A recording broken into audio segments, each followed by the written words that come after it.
apesar dos nossos exemplos até agora terem focado na especificação de cenários de interface com o usuário, onde o passo a passo referencia elementos da interface do usuário, é como se um usuário realmente estivesse usando o sistema através da sua interface com o usuário, a gente também pode e deve, em algumas situações, especificar cenários de serviço. Isso é necessário principalmente quando os serviços oferecidos pelo nosso sistema eles vão ser usados por outros sistemas. Então, ou seja, os serviços oferecidos pelo sistema não vão ser só usados a partir da interface gráfica com o usuário. Pode ser usado diretamente, sem ser via interface gráfica do sistema, através de outros sistemas que precisam desses serviços, né? Então, se a gente olhar essa figura aqui, sistemas tipicamente exemplificados aqui, eles seguem essa arquitetura cliente-servidor. Tá? Então, um usuário vai tipicamente usar o sistema pelo cliente, que é onde está a interface gráfica, né? Com aqueles cenários de interface gráfica que a gente já viu, né? Mas é interessante também a gente ter alguns cenários que exercitam diretamente o servidor.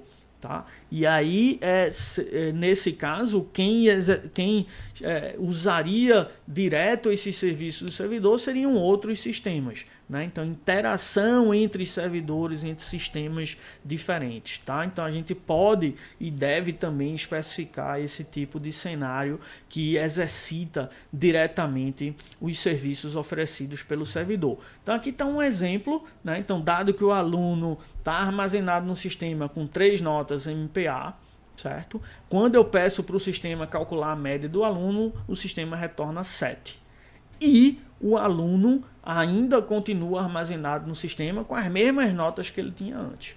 Tá? Então, essa é uma especificação de cenário de serviço. Veja bem a diferença aí que a gente tem em relação aos cenários da GUI. Aí não tem nenhuma referência a elemento da GUI. Certo? Eu não estou dizendo que eu estou visualizando o aluno com essas notas, não. Estou dizendo que o aluno está armazenado no sistema. Então, aí, ao invés de eu estar referenciando e especificando o estado de partida e o estado após a realização da ação, ao invés de eu estar especificando isso com detalhes do que eu estou vendo na interface gráfica com o usuário, eu estou especificando com detalhes do que eu estou vendo internamente armazenado no sistema, certo? Então, eu estou focando no estado interno do sistema, do efeito no estado interno do sistema, ao invés do efeito na interface com o usuário. Tá?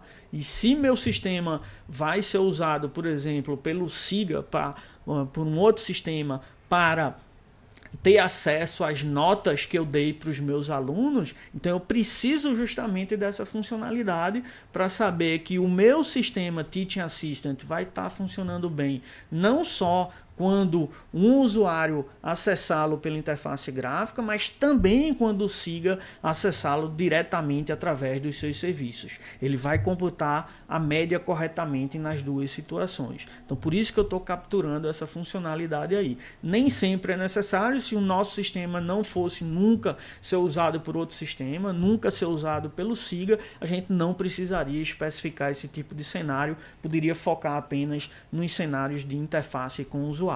Tá? Então, muitas vezes as pessoas perguntam se tem redundância num cenário como esse daí.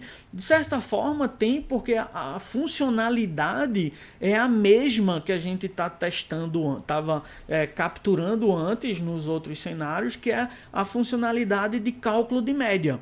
E a situação é uma situação parecida com a que a gente já testou antes, já especificou antes, que é um aluno João com médias MPA, MPA e MPA. Certo? Então tem uma certa redundância nisso, mas não é exatamente considerado redundante esse cenário, não é para jogar fora esse cenário, porque ele está capturando esse comportamento quando invocado diretamente como um serviço do sistema.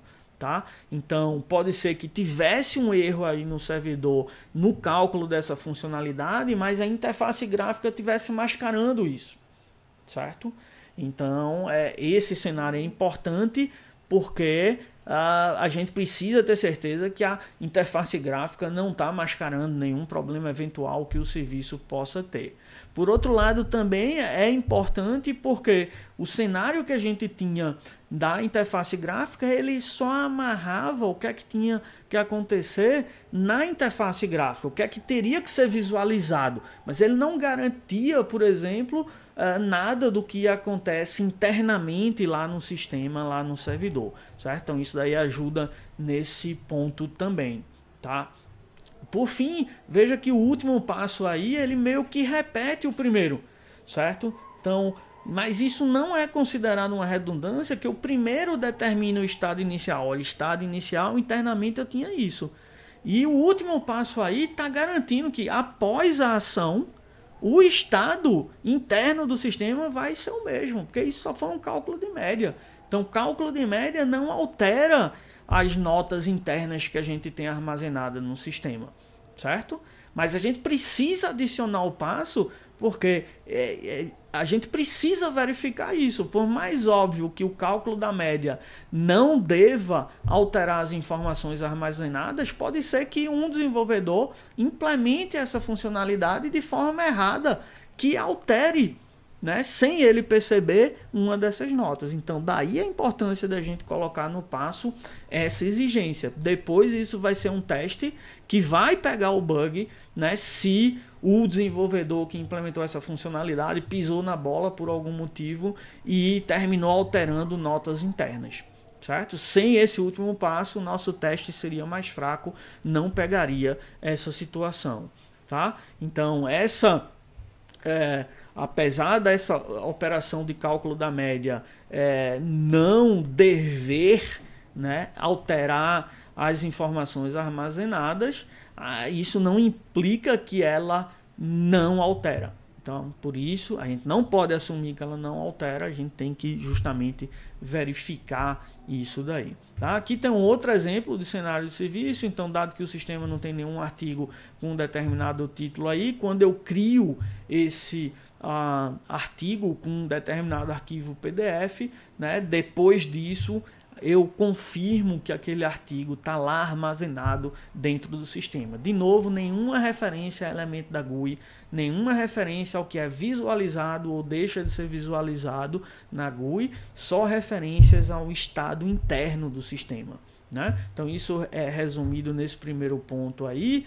Nesses cenários de serviço não tem nenhuma referência a elementos da GUI, navegação, eventos ou coisa do tipo. O foco é só nos serviços, nas ações e na forma como o estado interno do sistema, né, ele é modificado por isso daí. Não o estado visual da GUI, mas o estado interno do sistema. Esses cenários muitas vezes capturam requisitos implícitos que não foram solicitados explicitamente na conversa pelo stakeholder, mas que a gente, analista, desenvolvedor, chega à conclusão de que é necessário que o sistema tenha essa funcionalidade para que a gente consiga implementar a funcionalidade explicitamente solicitada pelos stakeholders. E para sistemas que usam e que possibilitam, que oferecem um acesso a seus serviços através de uma API, como no caso da integração com o SIGA, aí sim ele vai especificar